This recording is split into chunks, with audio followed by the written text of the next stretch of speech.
Hello everyone, Empire Baron here. Welcome. Thank you for joining me. I'm so excited to be back. This week the game went through a wipe in everybody's capital city. Had to start back over at 0, so that's why there hasn't really been too much action lately. Finally, we're back into it. Round 3 action of the RTS-Sanctuary.com tournament. I'm very excited for this matchup. Kumruke is who we'll be following in the blue. Kumruke won the last match against Coco's Bloom, a very strong player. We have that up on the channel if you haven't checked it out yet. Kumruke will be playing against Bubble. Yes, that is the Bubble that you always see in the top of the leaderboards and in a lot of the other videos on the channel. A very strong player, so we should have a really, really great matchup here. And let's get on with the game. We see Kumruke starts out with that dock. The dock build is a very smart build on this. Those fishing boats get quite a bonus to food. And let's see how it works out. It will slow down your build a little bit. You have to use wood to build fishing boats and build the dock. But if you do it right, you in the middle part of the game, you will get a really fast resource of food. And let's see how it works out for Kumruke here. You'll see Kumruke really hotkeys these units a lot, making sure he's making the best of every amount of time that he has, every second. No time is wasted. It is a little bit dizzying to watch. I apologize for that. We're really hoping that soon Microsoft will give us the observer mode or replay system, and we will be able to show you these games from both sides and the exciting builds that both players are using, and be able to really analyze these games a lot better and teach the community how to play this great game. But until then, we have this first-person view of Kumruke, and we'll get to see how a really strong player plays the game. And we see that he has switched off of those berries rather early onto goats. That is a very smart thing. Those berries are kind of like a tease. They're really easy to build the storehouse right there, but they're also in the same time a really slow resource. So if you have the opportunity to get off of them, it is a good idea to do, because you'll notice the food resource up in the top just is jumping up so fast. And that's 2 fishing boats and 4 villagers on goats. All right, so we see the rest of his villagers are now going on to wood, trying to start recuperating that wood loss from the docks. And now he's going to even take his villagers off of goats. He's in the middle of the age upgrade. He has enough food set up. He has still some fishing boats getting it. So let me try to recoup some of those losses and move the rest of my villagers down to this southern food and get a storehouse going down there. Very smart play. You'll see that age upgrade is just about completed, and he has another villager in queue. I have to thank a viewer for correcting my pronunciation of Q.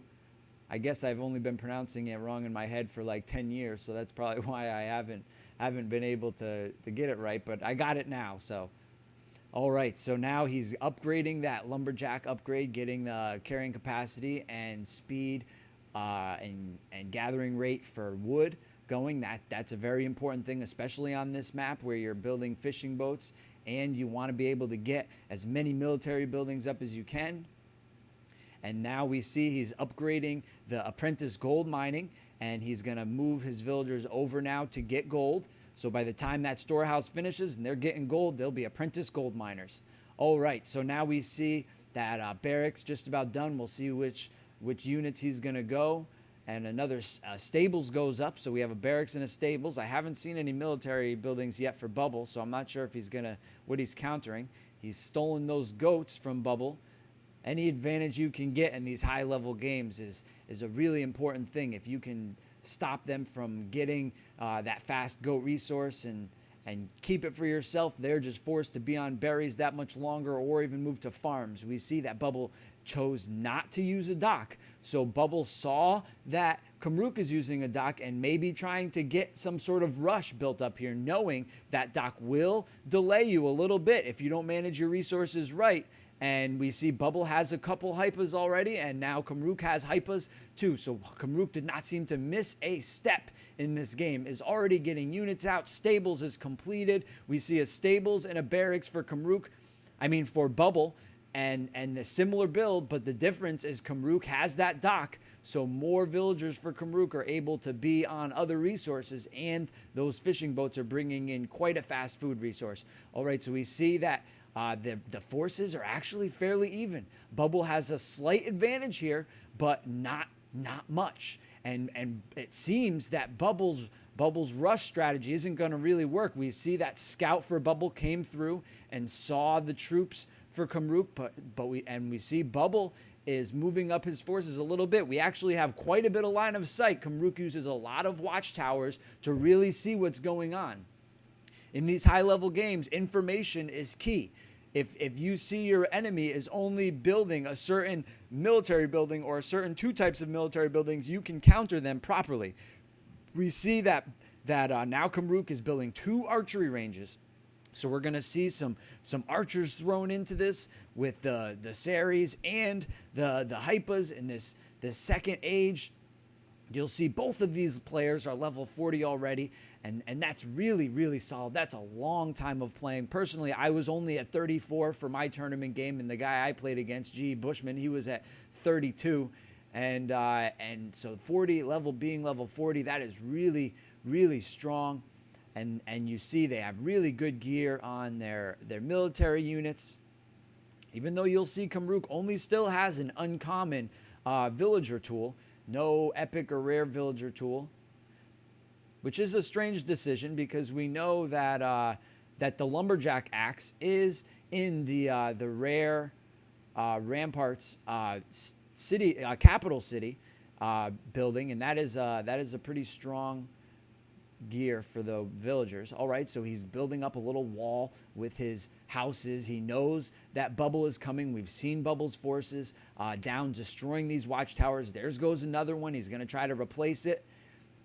And he knows Bubble is about to push, so he's getting his base ready. He's macroing units great. You see his queue is full. He's forced to pull back that scout because Bubble chased it down. Bubble has a rather large force set up here, but it seems to be around the same size as Kumruke's. And with Kumruke being so close to his military buildings, he has those reinforcements just coming nonstop. Let's see if Bubble is able to put up the fight he needs. That scout was in the right place at the right time. I'm sure on purpose by Kumruke to make sure that there's no ambushes that come from that side. He saw Series for Bubble come around trying to ambush his villagers, and he's right on top of it. And those Series are forced to retreat. They're going to try to take out that scout, but here come the Series for Kumruke doing what they need to do. And there's 3 on 2, and those Series for Bubble are going to be forced to retreat. So we see some archers now coming into the mix, and that town. And here we go. The first major engagement. Both these forces are around. Bubble is trying to flank those archers, but are blocked off by Kumruke, perfectly shifting those Hypas into play and blocking those Series from his archers. Those Series have so much damage to archers, and Kumruke is just microing beautifully those troops, and Bubble seems to be completely slaughtered. This rush has been thwarted by Kumruke, who is now no doubt going to put on quite a counter push here, and we're going to see if Bubble is able to macro out the units. We see in the bottom that Bubble did not expand very much, and so we're going to see if Bubble has the resources it takes to build the units that he needs to build to stop this huge force rushing down the map. All right, we see Kumruke is not going to lay down easy. He is just, our Bubble is not going to lay down, is running back, and Kumruke is just frantically going around, adding to his forces, knowing that this counter push, he's trying to make it count. He's going to just pick off anything he can. He sees a storehouse over by the water here. Bubble is probably using his villagers to do a little bit of fishing, and Kumruke is going to disturb that. And he is not missing a beat on his economy. He's moving his forces down the map and still macroing his economy. He's upgrading to the next age. He is not going to let Bubble get back into this thing if he can help it. He has now pushed those villagers away from that food, and now Bubble is just gonna have to be running around trying to get resources, and you see the size of Bubble's force is barely anything. Kumruke is now just allowed free reign to push in to Bubble's base, uncontested, and I cannot see Bubble coming back from this. Kumruke is putting the pressure on. There's another engagement going on, but Kumruke way outnumbers this force now, and and he's still pushing more troops out down the map. We'll see his population really doesn't drop all that much. It went from 100 to 93. It dropped 7 people in that entire attack. He is now going to send some Series out to really clean up those villagers that he saw try to escape. No doubt to find some herds to hunt, and there they are, and he's going to easily pick them off. And I don't see Bubble coming back from this. What an epic player that goes down so quick in the first game of this match. It seems that Bubble tried a rush strategy and just did not build up his economy enough, did not build up the proper resources to keep this going. We saw Kumruke got a force together fast and steady and strong, and now we see Peltis coming on in the queue down in the corner, and we see just units pouring down the map. And he's going to even keep pushing over onto this gold. He is just not missing a beat, folks. And there it is. Bubble resigns. There it is. Thank you, everybody, for watching. I'm really excited to see Game 2. Woody will be doing the cast for that game. I hope you enjoyed my commentary here. If you did, please subscribe. As always, we're looking for games to broadcast. So if you need help recording it right now, let me know or leave us a comment down below, and we'll gladly help you out. We're really excited for what's to come. And if you have any comments or criticisms, I love to hear about it. Thank you so much for listening. Empire Baron out.